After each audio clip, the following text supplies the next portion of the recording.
Сайн байцгаана уу хүүхдүүдээ. Өнөөдөр бүгдээрээ байгаль нийгмийн хичээлээ хийцгээе. Өнөөдөр зас мөсний тухай туршилт хийнэ. Хүүхдүүдээ энэ юу вэ?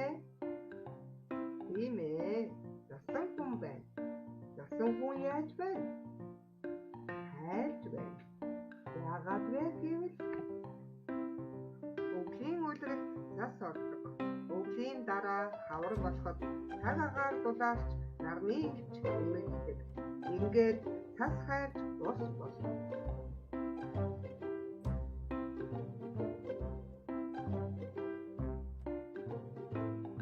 Хүүхдүүдээ засыг усан хийхэд яаж өөрчлөгдөхийг бичлэгээс хараарай.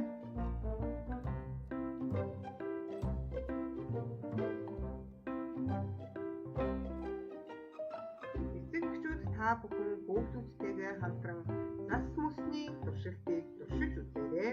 Хичээлдээ идэвхтэй оролцсон хүүхдүүдтэй баярлалаа.